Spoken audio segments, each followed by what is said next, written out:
Continuando o capítulo 4 do Livro dos Espíritos, vamos estudar sobre a inteligência e o instinto, da pergunta 71 a 75. Na pergunta 71, a inteligência é um atributo do princípio vital? Kardec está perguntando se há uma vinculação, se a inteligência está vinculada ao princípio vital. E os espíritos respondem que não, pois que as plantas vivem e não pensam, só tem vida orgânica. A inteligência e a matéria são independentes, porquanto um corpo pode viver sem a inteligência. Mas a inteligência só por meio dos órgãos materiais pode manifestar-se. Necessário é que o espírito se una à matéria animalizada para que esta possa expressar inteligência. Então, o espírito, ele precisa se unir à matéria para expressar inteligência para a nossa dimensão, para os encarnados. Enquanto ele não está ligado à matéria, ele não consegue esta comunicação, transmitindo essa inteligência. Na Gênese Espiritual, capítulo 11, da Gênese segundo o Espiritismo, no item 18, os Espíritos ampliam um pouco mais este conhecimento do Livro dos Espíritos. Um instante após a morte, completa é a integração do espírito. Suas faculdades adquirem até maior poder de penetração, ao passo que o princípio vital se acha extinto no corpo. Provado, evidentemente, fica que são distintos o princípio vital e o princípio espiritual. Então, essa vinculação que Kardec pergunta se há algum vínculo do princípio espiritual com o princípio material, com o princípio vital, não existe. Porque o espírito, após a morte do corpo, ele se liberta e ele retorna à sua consciência. É claro que vai variar de espírito para espírito conforme a sua evolução, ele vai ter uma maior ou menor consciência. Mas, em geral, o espírito, após a morte, ele retoma a sua consciência. Já o princípio vital, ele se extingue, ele volta, ele retorna ao fluido cósmico universal após a morte do corpo. Kardec faz uma nota. A inteligência é uma faculdade especial, peculiar a algumas classes de seres orgânicos e que lhes dá, com o pensamento, a vontade de atuar. A consciência de sua existência e de sua individualidade, assim como os meios de estabelecerem relações com o mundo exterior e de proverem as suas necessidades. Então, continuando a nota de Kardec, ele distingue os seres da seguinte forma. Primeiro, os seres inanimados, constituídos só de matéria, sem vitalidade nem inteligência, são os corpos brutos, os minerais, por exemplo. Segundo, os seres animados, que não pensam, formados de matéria, dotados de vitalidade, porém sem inteligência. E terceiro, os seres animados pensantes, formados de matéria, dotados de vitalidade e tendo a mais um princípio inteligente que lhe dá a faculdade de pensar. São os seres humanos. E na pergunta 72, qual a fonte da inteligência?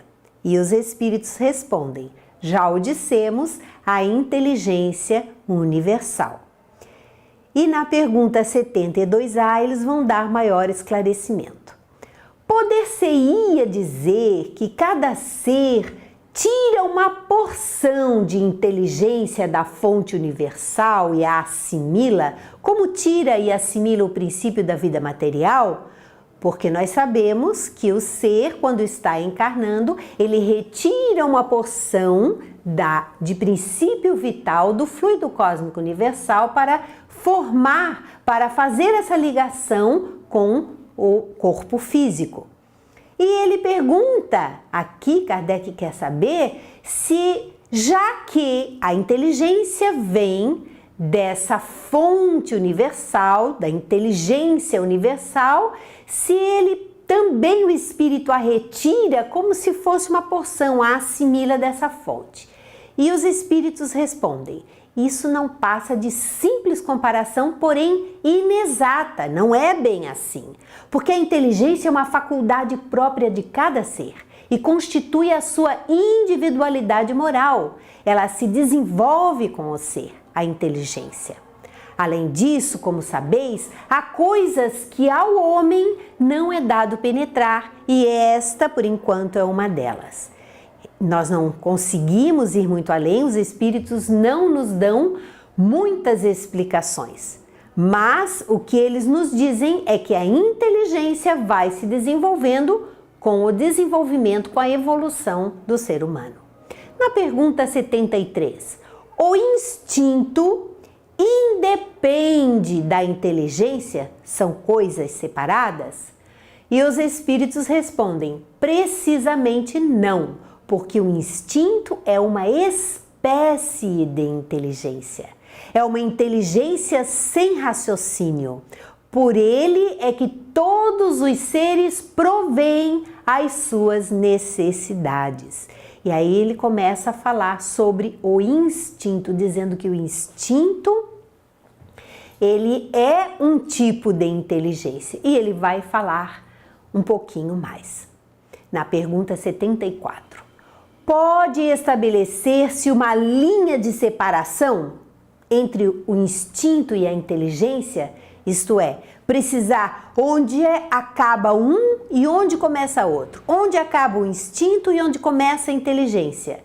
E os espíritos dizem que não, porque muitas vezes eles se confundem. Mas muito bem se podem distinguir os atos que decorrem do instinto dos que são da inteligência. E na Gênese, no capítulo 3, no item 11, eles vão explicar assim. Kardec faz algumas considerações. Ele faz uma pergunta para nos ajudar a refletir. Qual a diferença entre o instinto e a inteligência? Onde acaba um e o outro começa? Será o instinto uma inteligência rudimentar ou será uma faculdade distinta, um atributo exclusivo da matéria?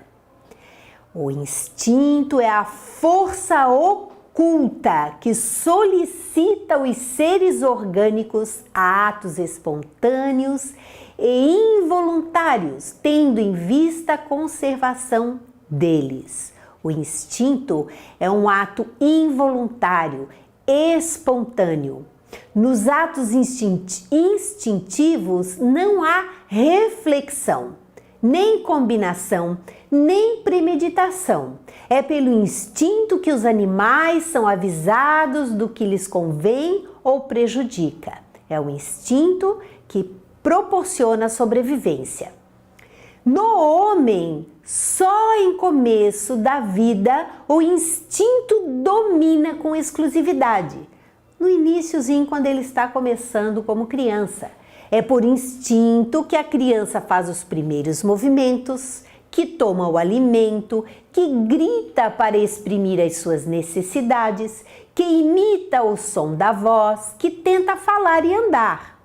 No próprio adulto, certos atos são instintivos, tais como os movimentos espontâneos para evitar um risco, para fugir a um perigo, para manter o equilíbrio do corpo. Aí o instinto se manifesta. No item 12, do mesmo capítulo da Gênese, a inteligência continua falando sobre a inteligência agora. A inteligência se revela por atos voluntários, refletidos, premeditados, combinados. é um atributo exclusivo da alma. A inteligência é um atributo da alma que vai se desenvolvendo com a alma. Todo ato maquinal é instintivo. O ato que denota reflexão, combinação, deliberação é inteligente. Um é livre, a inteligência, o outro não é. O instinto é guia seguro que nunca se engana. A inteligência, pelo simples fato de ser livre, está por vezes sujeita a errar, porque ela está sujeita à evolução moral do ser. Na pergunta 75, é acertado dizer-se que as faculdades instintivas diminuem à medida que crescem as intelectuais? E os espíritos respondem que não. O instinto existe sempre, mas o homem o despreza. O instinto também pode conduzir ao bem. Ele quase sempre nos guia e algumas vezes com mais segurança do que a razão. Nunca se transvia. Então o instinto, ele é mais seguro, porque ele vem como uma forma involuntária de sobrevivência do ser. E no item 14, ainda do capítulo 13 da Gênese, nós vamos ver assim: o instinto seria a inteligência protetora, supletiva, ele suplementa a insuficiência, quer de uma inteligência mais jovem, de um ser que ainda está no início da sua evolução, quer de uma inteligência madura, porém momentaneamente tolhida do uso de suas faculdades, como se dá com um homem na sua infância, ou nos casos de idiotia e de afecções mentais. Ou seja, mesmo um espírito mais maduro, ele tem algumas limitações. No período infantil, ele precisa do instinto, ou quando ele vem com alguma doença mental que o limita a sua inteligência, ele também precisará muito do instinto. Na pergunta 75A, por que nem sempre é guia infalível a razão? E os espíritos nos dizem que seria infalível se não fosse falseada pela má educação, pelo orgulho e pelo egoísmo. O instinto não raciocina. A razão permite a escolha e dá ao homem o livre-arbítrio. E aí vai depender da sua evolução moral, de ele ter uma condição moral superior para escolher melhor, para usar melhor o seu livre-arbítrio. Uma nota de Kardec em relação a essa pergunta. O instinto é uma inteligência rudimentar, que difere da inteligência propriamente dita, em que suas manifestações são quase sempre espontâneas, ao passo que as da inteligência resultam de uma combinação e de um ato deliberado. A inteligência é um ato deliberado, a pessoa por vontade, ela faz, ela se expressa o que quer. O instinto varia em suas manifestações conforme as espécies e as suas necessidades. Nos seres que têm a consciência e a percepção das coisas exteriores, ele se alia à inteligência, isto é, à vontade e à liberdade. Então, nos seres superiores, ele une o seu instinto, a sua capacidade de perceber e de se defender com a sua inteligência para agir. Convidamos a todos a estudarem a Gênese segundo o Espiritismo, para aprofundar essas questões da primeira parte do Livro dos Espíritos, que nós estamos encerrando hoje essa primeira parte. Muito obrigada e até o próximo encontro.